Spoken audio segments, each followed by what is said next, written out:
First news topic this week. So last week it was revealed that Nintendo was commencing legal action against the creators of the Yuzu and Citra emulators, and we kind of expected to sort of sit back and watch this story play out. Legal counsel to be appointed, court dates to be settled upon, but it's all over before it even started. Really, the Yuzu and Citra team have put out a statement basically saying that they've ceased all development on the emulator. The emulator is now dead effectively. And more than that, they've had to settle to the tune of $2.4 million. So, John, is this an outrageous affront on game preservation and emulation, or is it something a bit more nuanced, owing to Nintendo's proclamations about piracy surrounding this emulator? Indeed, this does seem to be a somewhat complex and nuanced situation. Obviously, it goes without saying we are not lawyers, so any discussion point is just us sharing opinions and thoughts, which will hopefully be moderately correct, but no promises. It will We're not not hold even up in armchair court. lawyers. Not even armchair lawyers. That's exactly right. So based on this, it seems to me that the reason this went to settlement is that the user developers wanted to avoid discovery, the discovery phase, which would have opened them up to so much more scrutiny from Nintendo. And based on some of the documents I'm seeing, Nintendo already had a lot. And it seems like they have lots of screenshots of things from within their Discord server that Right. basically shows them effectively engaging in piracy and day one releases and sharing things between the devs and all manner of illegal activities by the letter of the law, right? And I feel like there probably is more there that they did not want Nintendo to go digging into further, and so they settled. In addition, it Right. seems that they had to turn over all of their devices, logs, websites, everything over to Nintendo, which is seemingly how the Citra emulator got caught up in all of this as well. Not that Nintendo specifically went after Citra, but they went after this corporation that was behind Yes. all these emulators. And annoyingly, it does also seem like these guys cataloged a ton of information on everybody that joined it as well, from what I've seen. So like now Nintendo has a bunch of personal information and such on the people that were part of this community that they effectively had to turn over to them. Right. So it seems like this was it's not so much that Nintendo was going after emulation per se. They were going after specifically the behavior and the sorts of things that the Yuzu developers were engaging with, which, in a way it's about piracy, I guess. Playing day one games is one thing, but the way they went about doing it and talking about it within their channels seems like that could have been the point that Nintendo could get them on, so to speak, among Right. other things. And that's fundamentally the problem. So by settling, they also helped avoid Nintendo probing further and attacking any sort of real emulation sort of front on this. Okay. So that's good, at least. But it is a shame Right. that these things were kind of killed off, though I suspect they will continue in some form. And really, this shows that, to me at least, that the Yuzu guys, and also with their Patreon stuff, accepting money and promoting, that they could play the latest releases, they flew too close to the sun, and they probably should have kept their nose clean and tried to, because this was dicey stuff. I think trying to Yeah, I deal think. right. Well, yes, if you're specifically saying, okay, this new release of our emulator is going to play this game that isn't Which out they yet, did. that is problematic, right? That is not going to go down particularly well with Nintendo. I'm kind of more sort of curious about the whole idea of emulation here, in that it's holistically, if you've got a good emulator of the Switch, it should just play all these new releases anyway. There shouldn't really be a bespoke need for specific support for individual games, because the system is the system, right? It's a closed Uh, platform. It doesn't evolve. Yeah. But I can only imagine that it's not quite as simple as that. I I don't know all the details on this, but I'd imagine it's a matter of high level versus low level emulation, and they are engaging in sort of the high level stuff, which Right. does require more work to sort of intercept what software's doing and translate that to instructions that a computer can understand. If they were Yeah. doing actual low level emulation or like FPGA style emulation, that wouldn't be necessary if it was perfectly implemented, but I don't think that's the case here. So, Yeah, they were not low level enough to essentially not require per game hacks at that point, which is the correct. issue. For me here, I'd rather they didn't openly broadcast that they were kind of slightly maybe abetting piracy.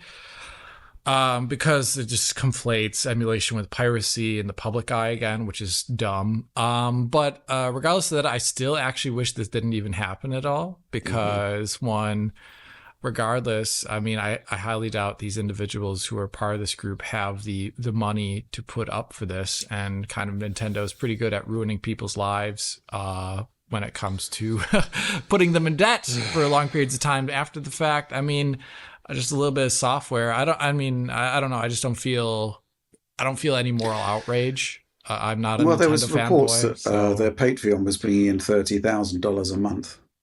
it's still, I mean, over the years, it's still not multiple millions of dollars to bring up. Right. I just feel like, yeah, like it's going a bit too far there. Also, taking down Citra with it too seems like going too far. In general, I don't think emulation is ever a problem, and I think it's actually fine to have a Patreon. If you're making an emulator, I think you should be able to make money off of it. 100%. It's just a matter of you shouldn't engage in like helping people pirate games if that is what happened.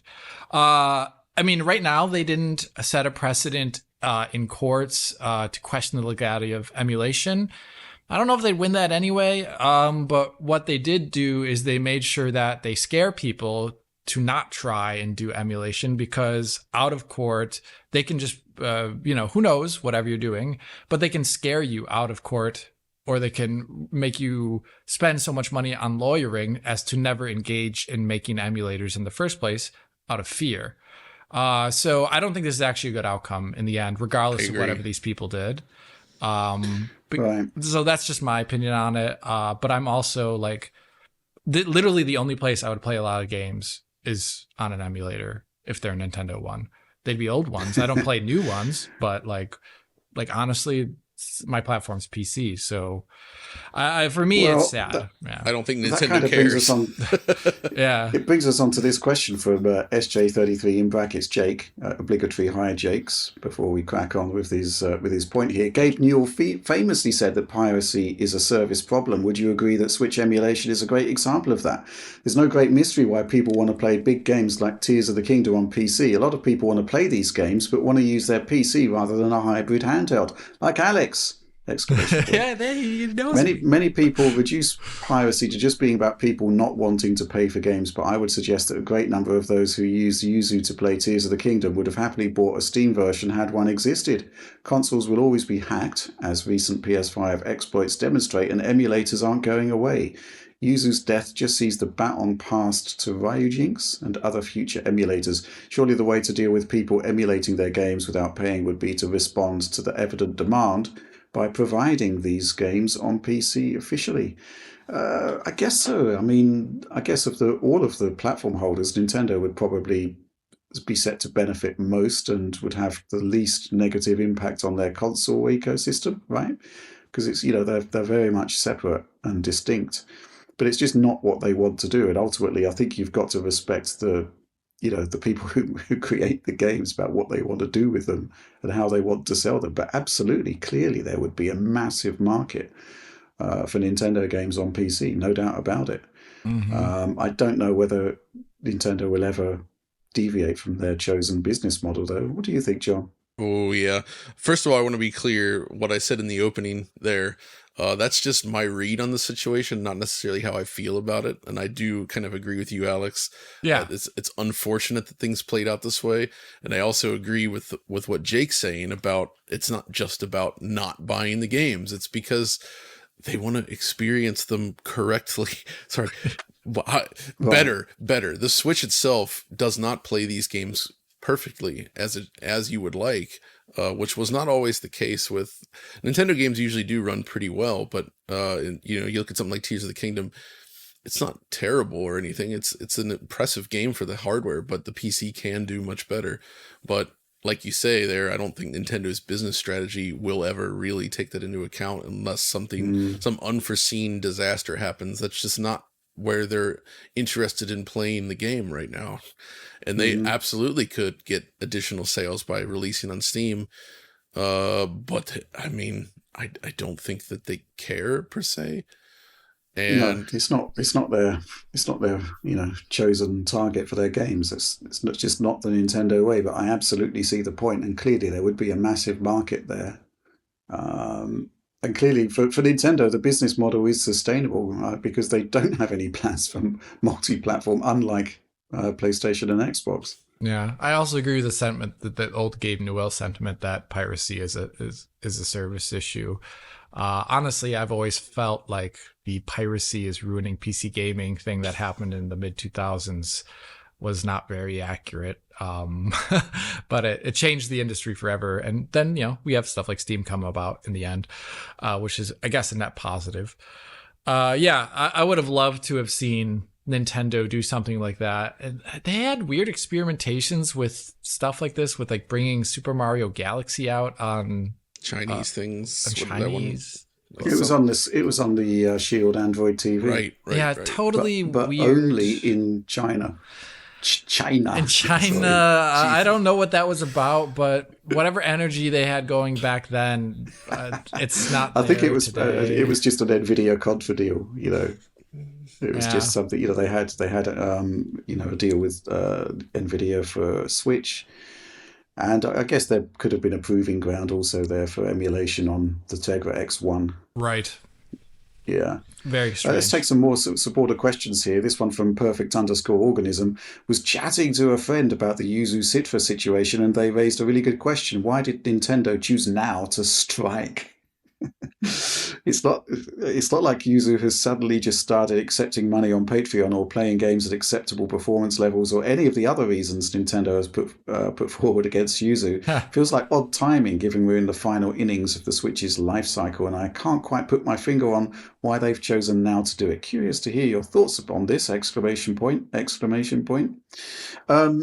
Yeah, I mean, it is an interesting idea, right, as to why they're doing it now. But I guess the Tears of the Kingdom thing that, was just critical mass. They probably had access to telemetry at that point, or at least a good idea of the how the pirated version was propagating. They've probably got a good idea of the volume of hacked Switch consoles out there. And I think in their legal filings, they were talking about, was it up to 1 million copies were pirated. Also, I think it basically sets a precedent now because, if you look at Switch 2, if it's based on an Nvidia chipset, it's eminently emulatable on PC, and I suspect they would probably want to nip that in the bud before it even happens. So that would be my reasons. Anything you can think of there, John? Yeah, I think that's absolutely right, where they obviously do not want emulation for their Switch 2, but hopefully it's still possible. But yeah, I think that's, I'd imagine that Nintendo has been sort of lying in wait and trying to basically build a strong enough case to actually come after them, and those things take time.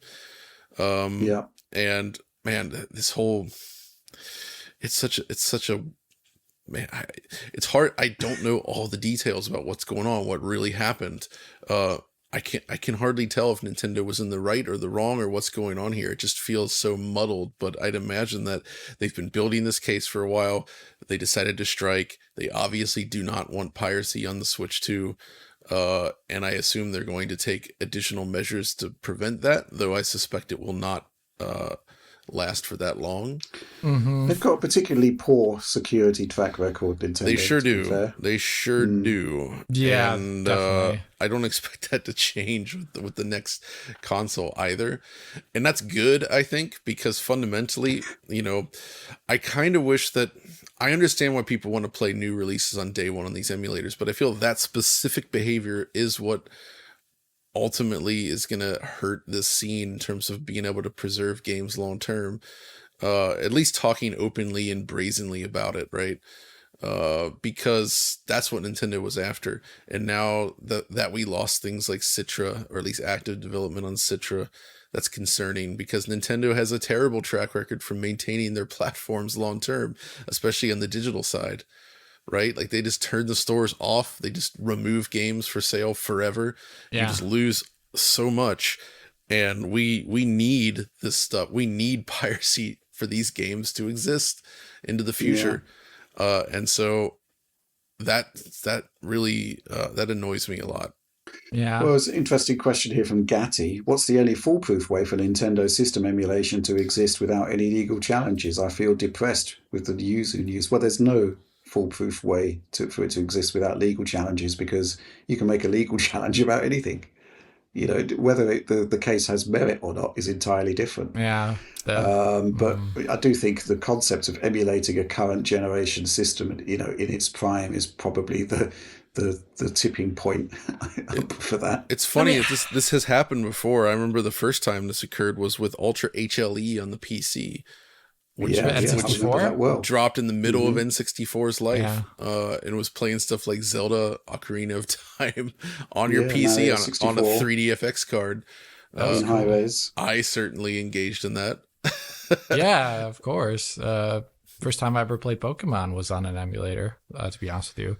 And that was on a Windows 98 PC. um, yeah, I feel like it happening now is like what John said, but I also feel like given the fact that it is the tail end of the Switch's lifespan, that people are probably who would maybe even, I mean, just semi-realistically, I imagine people are probably who own Switches were not happy with the performance of TOTK, Tears of the Kingdom, however you say it, TOK, Tears of the Kingdom. And I would imagine a ton of people were like, oh, I'd rather play this at 60 on a PC because I'm not interested in the handheld experience or something. Well, there is another point here, which is that we've reached a point now where emulation is good enough for Tears of the Kingdom to run exceptionally well on a Steam Deck, which Oh, that's cool. one might argue is a challenge to Indeed. Nintendo's portable aspirations there. That's cool. I didn't know that. Well, it's not cool for Nintendo, right? Oh, yeah. And presumably not cool for Yuzu at this point in time. What else we got here? This one from Miss Pia Crappenshits. After what Nintendo has done to emulation, is it now more unethical to buy Nintendo games than to pirate them? Well, no. No. Obviously. I don't know about that. No Nintendo, no games. Right? It's that simple. Yeah, I mean, I think in this case there was clearly an argument to be made about piracy and how it was relating to Yuzu, and the fact that seemingly they were getting hold of games before they were released and then being able to provide support for them on launch day, which seems to have been the key point of contention. Now, there are potential explanatory factors there. Games can be released early, for example. Right. Retailers can get hold of them early. Mail-outs sometimes happen early. A whole host of reasons how they could have got those games early, but the point is that the consistency of it was quite alarming. And it also points out, of course, that the piracy problem hasn't gone away. Nope. Because people are still going to be pirating on their hacked Switch consoles. Mm-hmm. And I think Nintendo really needs to get a grip on what's happening with access to these games, how it's happening early. There's been a crackdown on journalists getting review code early. Oh yeah, which has done nothing. Exactly, because that's not where the leaks were coming from. That was not the vector. They've just made it much more difficult to get review stuff on your Switch and super limit who can play it. But it changed nothing. So obviously the leak is coming from elsewhere. Yeah.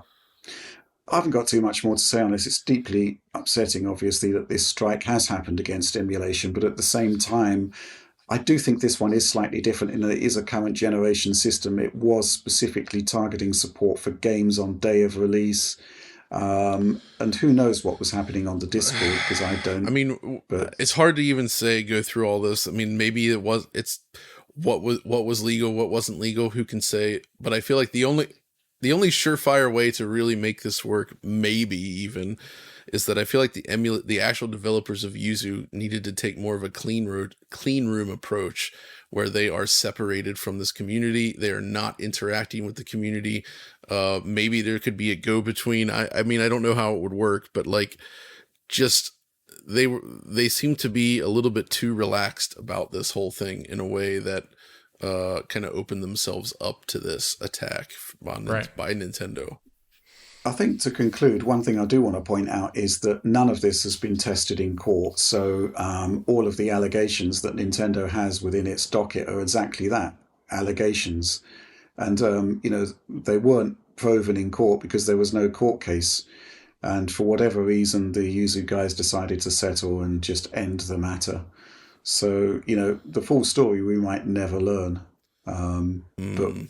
I think the one thing is that we don't have any counter arguments from the Yuzu team except for the statement saying we don't support piracy and we're shutting down. And that's it. Did Yeah. you have something to say about 3DS? Yeah, sort of. Or Virtual Boy I thought emulation? this was kind of tangentially related. Is that again? This is an example of Nintendo hardware, and doing things that beyond what Nintendo intended. That's really cool. The Virtual Boy. It was a failed machine, but I think a lot of people wanted to see it on the 3DS as available as purchases. Yeah. Not that we automatically deserve it. That gets into the whole thing. But it would have been a cool feature to offer. Now it's available, and I actually tested it. It is called Red Viper, and it is actually an emulator for the Nintendo 3DS that plays the entire Virtual Boy library in 3D. You do need a hacked 3DS, which is a trivial process, and I recommend doing it. By the way, especially if, one, it unlocks region-free games, that system was region locked annoyingly. It allows a lot of other features as well, and this is one of them. And it's super Okay. cool. It's super cool playing these games on the 3DS. They look amazing on there. Just that the 3D effect is exactly as I had envisioned. It's deep, it's Okay. rich, and it's cool being able to revisit that library on a 3DS. While you maintain the 3D effect, but you're not shoving your face into the Virtual Boy itself, which is the most comfortable thing in the world. And part of that, I wonder, is so one of the things about it I noticed right away, and I noticed this. There's also an Oculus Quest version of an emulator, similar emulator that plays Virtual Boy, which is also cool. But both that and the 3DS exhibit judder in motion, which prompted me to look into what the actual Virtual Boy runs at. And it turns out it's a 50 hertz system. Oh, So wow. it updates at 50 frames per second, which means Okay. you don't actually get perfect fluidity on either of these platforms, like the 3DS or the Oculus, because they don't go that low on the refresh rate. Crazy. And I don't, there's really no solution to that per se, but that made me wonder if that's why people complained about headaches from the 3DS, because 50 hertz is definitely more flickery than 60, especially with the way they draw the screen. I suspect it was just a little bit too much for people. And, Yeah. especially when you're looking through like a dark visor like thing. So, Is it like alternate frame, so actually running at 25?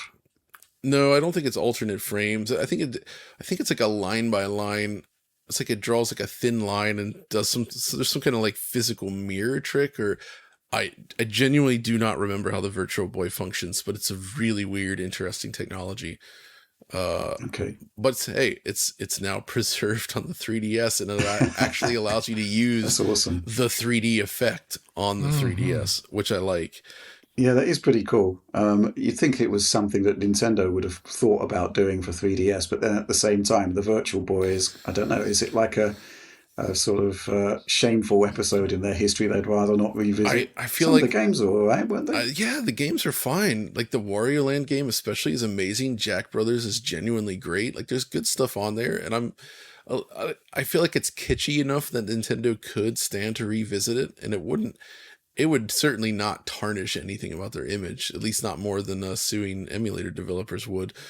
So uh, I'm surprised they never gave it a shot, and it's obviously, I think it's too late now because they don't have a 3D based system any longer, which is where they make the Yeah. most sense.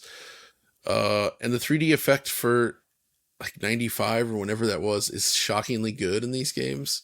Like it Hmm. really looks, there's a lot of depth. The Wario Land game in particular, I love because it's got, multi-tiered. You got stuff in the background and the foreground, and even the objects in the foreground have various levels of depth to it to give it like a real 3D look. but it's basically like 32-bit style sprite quality. Like it looks like a PS1 or a Saturn game in terms of like the level of detail and the sprites and the pixel art. It's just that it's all red and black. Mm-hmm. But it's actually like super detailed. It's also widescreen. The view, I guess, was wider, actually. And when you look at it on a 3DS screen, it perfectly fills the 3DS screen, and it aligns to the pixel grid, and it's in 3D. So it genuinely feels like these games were natively made for the 3DS, which is absolutely wild. But cool. Beyond that, though, I started fiddling. A friend of mine was like showing footage of Rayman 3D, which is a launch title. And I've had Homebrew on my 3DS for a while. And I was like, wait a minute. So I popped that in as well just to test. And sure enough, so when Rayman 2 launched on the 3DS, it ran very badly, like 20 to 30 FPS. It was not a good port. And I kind of largely ignored it. But now, because on the new Nintendo 3DS, you can force the overclock in all modes. Again, nothing new, but you're basically raising it from like 268 megahertz up to like 800 something megahertz.